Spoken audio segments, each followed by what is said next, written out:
बहन जी को अब इस पर विचार विमर्श करना चाहिए गंभीरता से कि समय के साथ चलना चाहिए, समय के अनुरूप जनता की भावना को समझना चाहिए। और वो रामधारी सिंह दिनकर ने बहुत पहले लिखा था कि जो तटस्थ हैं समय लिखेंगे उनके भी अपराध। तटस्थ होना हमेशा अच्छी बात नहीं होती। जब धर्म युद्ध हो, जब सेनाएं आमने सामने खड़ी हों, तो तटस्थ नहीं रहना चाहिए कि हम तो किसी की तरफ भी नहीं है। आपको एक तरफ अपना रुख, अपना स्पष्टता के साथ आना चाहिए। अगर बीएसपी चुनाव लड़ती है तो आपको नहीं लगता बीजेपी जीत जाती है? नहीं, ये तो मैं नहीं कह सकता, क्योंकि बहन जी ने समर्थन तो किया नहीं। उन्होंने तो ये भी कह दिया कि अगर कोई वोट, पहली बात तो हमारे लोग वोट डालने ना जाएं, और अगर जाएं तो नोटा दबाएं। नहीं, वो तो छोटे मोटे लीडरों ने वहाँ बोला कि बहन जी ने कहा, ये बहन जी का बयान था। नोटा बहन जी ने कहा कि हमारे लोग वोट डालने ना जाएं, और अगर जाएं तो नोटा दबाएं। नोटा को इसलिए तो ज़्यादा वोट मिले हैं, बहुत वोट मिले हैं। नोटा तीसरे नंबर पे है वो ना, 1700 वोट मिले। 1700 या ज़्यादा है ना, 1700। हाँ, तो बहन जी को स्पष्टता के साथ आना चाहिए। लेकिन मैं ये मानता हूँ कि वो किसी भी वजह से मिले हों, दलित समुदाय के वोट भारी संख्या में समाजवादी पार्टी को मिले हैं। और ये जो चुनाव हुआ था, ये जो खतौली वाला, खतौली में भी एससी वोट बहुत मिला था प्रत्याशी को, जो लोकदल के प्रत्याशी थे, उसमें मिला था। तो अभी कोई रास्ते बंद थोड़ा ही हुए हैं इंडिया गठबंधन के? ना, कतई रास्ते बंद नहीं है। जो संजय निषाद और राजभर लुढ़क रहे हैं, ऐसे तमाम बीजेपी लुढ़क जाएगी, सारी बीजेपी लुढ़क जाएगी। योगी आदित्यनाथ का और अमित शाह का और मोदी का भी यही हाल होना। अब देखो, अभी जनता जागरूक हुई है, जनता को मुद्दे समझ में आने लगे हैं। अब आप जब से भारतीय जनता पार्टी की सत्ता है, तब से हर भर्ती का रिकॉर्ड उठा के देख लो, उसमें SC ST OBC के हक मारे जा रहे हैं हर भर्ती में। और किसी न किसी बहाने से उन्हीं वर्गों को भर्ती की जा रही है जिन्हें ये सनातन मानते हैं।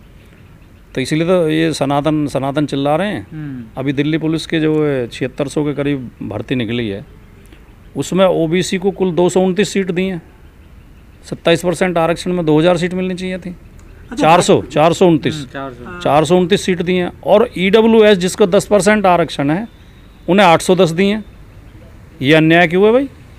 सर, आप बड़े प्रवक्ता हैं समाजवादी पार्टी का, और ये कहा जाता है कि तो OBC सोया हुआ है, ये सच्ची बात है क्या? आप तो बहुत जगा रहे लोगों को।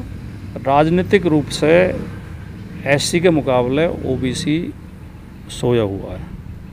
SC में जागरूकता है राजनीतिक हकों के लिए, अपने अधिकारों के लिए, अपने सम्मान के लिए।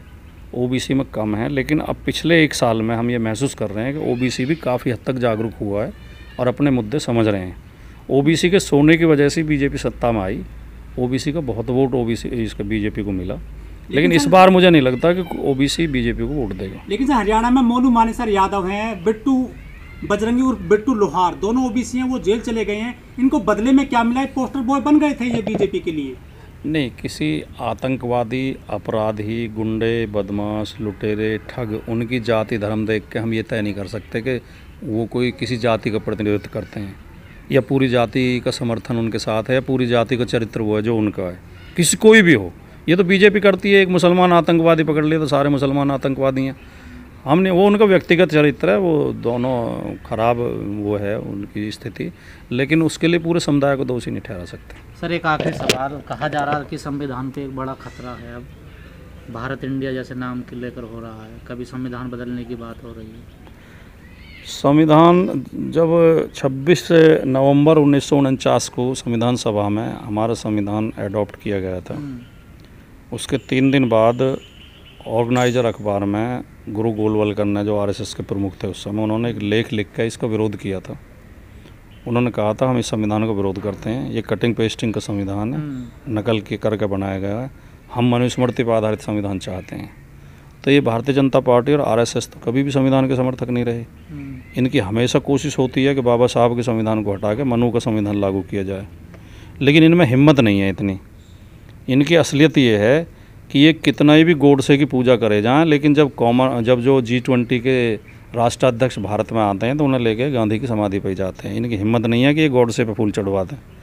ये जब विदेश में जाते हैं मोदी जी, तो बाबा साहब का और गांधी का ही नाम इन्हें लेना पड़ता है।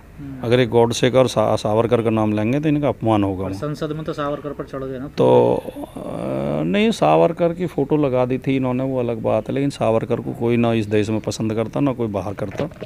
तो गांधी और अंबेडकर को इस देश में ख़त्म करना इतना आसान नहीं है। इनकी कोशिश तो रहती है लेकिन ये कामयाब नहीं हो पाएंगे। संविधान बदलने की बात। संविधान नहीं बदल पाएंगे बिल्कुल। जिस दिन ये संविधान के साथ छेड़छाड़ करेंगे उस दिन ये बहुत बुरी हालत इनकी होगी। पर कई लोग कहते हैं कि हम दावा ही तो करते हैं, वो तो धीरे धीरे अपना काम कर ही रहे हैं। सेंगोल स्थापित कर दिया उन्होंने संसद में। हाँ, ये छोटी मोटे टोटके करते रहते हैं ये, और इनमें करके खुश हो लेते हैं ये। लेकिन वो जो आप कह रहे हो समाज ना, तो ये सामाजिक न्याय के खिलाफ इन्होंने कई बार प्रयास किए नहीं आरक्षण में छेड़छाड़ करने के, लेकिन जैसे ही विरोधी ने दिखाई देता है तुरंत पलटी मार जाते हैं। नाम तो चेंज कर ही रहे ना, देखिए सर, भारत कर दिया अब इन्होंने। नहीं, वो चेंज थोड़ी करा, इन्होंने अपने कागजों में लिखना शुरू कर दिया, चेंज थोड़ी करा है ना, ये चेंज कर पाएंगे। और एक बात इस संदर्भ में और समझ लेनी चाहिए, जो आपके व्यूअर्स हैं उनकी जानकारी के लिए मैं बता दूं, जिन लोगों को नहीं जानकारी है, कि दो बात इन्होंने कही कि ये एक तो कहते हैं कि इंडिया शब्द अंग्रेज़ों के दिया हुआ है, दूसरे कहते हैं कि ये नया नाम है, पुराना नाम भारत है। दोनों बातें गलत हैं। पहली बात तो इंडिया शब्द अंग्रेज़ों को दिया हुआ नहीं है। इंडिया शब्द जो है जो वो है हमारी ग्रीक भाषा है। ग्रीक जो यूनान के लोग थे, वो बहुत प्राचीन संस्कृति है, हमारे भारत की भी प्राचीन संस्कृति है। वो सिंधु जो नदी है, सिंधु को इंडस कहते थे, क्योंकि वो प्रोनाउंसिएशन का होता है। जैसे चाइनीज हमारा नाम अगर लेंगे तो दूसरे तरीके से लेते हैं। जैसे हम अलेक्जेंडर को सिकंदर कहते हैं, हम अलेक्जेंडर बोलने में हमें दिक्कत होती है, हम सिकंदर कहते हैं। ऐसे ही वो सिंधु को इंडस कहते थे। और जो अरब के लोग थे, जो मध्य एशिया से आए, अरबी फारसी बोलते थे, वो सिंधु को हिंदू कहते थे, क्योंकि उनके यहाँ सह की ध्वनि नहीं कह होती, वो सप्ताह को हफ्ता कहते हैं। तो ये दोनों नाम, ओरिजिन दोनों का एक ही है, सिंधु। सिंधु से हमारी पहचान थी। वो मुनव्वर राणा का बहुत प्रसिद्ध शेर है कि सिंधु सदियों से हमारे देश की पहचान है, ये नदी गुजरे जहाँ से समझो हिंदुस्तान है। तो सिंधु की वजह से ही तो उन्होंने हमें इंडिया कहा, और सिंधु की वजह से ही हमें हिंदू कहा गया। तो अगर ये इन्हें इंडिया से नफरत है तो इन्हें हिंदू से भी नफरत करनी पड़ेगी। फिर दोनों का ओरिजिन तो एक है। दूसरे, वो अंग्रेज नहीं थे, अंग्रेज इंग्लैंड के लोगों को कहते हैं, ये सारे यूरोप और अमेरिका को अंग्रेज समझते हैं। तो ये दोनों बातें गलत। और इंडिया जो शब्द है वो आज से 3000 साल पहले यूज में आ गया था। भारत तो बहुत बाद में। घोषी उपचुनाव एक नई राजनीति की पहल है, नई राजनीति की नींव रखी गई है घोषी चुनाव। घोषी चुनाव में आपको कई बातें देखने को मिलेंगी। पहली बात तो, जो विधायक दारा सिंह चौहान ने जो समाजवादी पार्टी छोड़ के बीजेपी ज्वाइन की, तो उसने इस गलतफहमी में की कि बीजेपी में तो जीत ही जाएंगे, सरकार भी है और समर्थन है पूरा जो। तो लोगों ने उसे सबक सिखा दिया कि हम दल बदल के विरोध में हैं, दल बदल को हम समर्थन नहीं देते। दूसरी बात, सरकार के दोनों डिप्टी चीफ मिनिस्टर, खुद चीफ मिनिस्टर, 10-12 मंत्री और 20 विधायक पूरे टाइम चुनाव में लगे रहे और सत्ता का दुरुपयोग किया, प्रशासन का दुरुपयोग किया। पुलिस ने लोगों को धमकाया, पैसे बांटे, शराब बांटी, सारे हथकंडे अपना लिए, जनता ने सब फेल कर दिए। ओपी राजभर को भूल गए।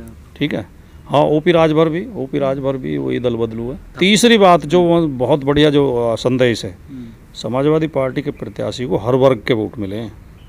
ऐसा नहीं कि कुछ 2-3 वर्ग के वोट लेकर जीत गए हों। अपर कास्ट वोट भी मिला है, ब्राह्मण वोट भी मिला है, राजपूत वोट भी मिला है, ओबीसी को भारी संख्या में वोट मिला है, और एससी वोट बहुत भारी संख्या में, और माइनॉरिटी, हर वर्ग में वोट मिले हैं। और जो जैसे राजभर लग रहे थे, तो राजभर आधे से ज़्यादा समाजवादी पार्टी को मिले हैं। संजय चौहान जो वो हैं निषादों के आधे से ज़्यादा वोट मिले हैं। तो ये एक संदेश है कि जनता ने मुद्दे तय कर लिए हैं, और जो अखिलेश यादव जी ने जो पीडीए का फॉर्मूला दिया, बीएसपी चुनाव लड़ी, उसका भी फायदा मिला गठबंधन को।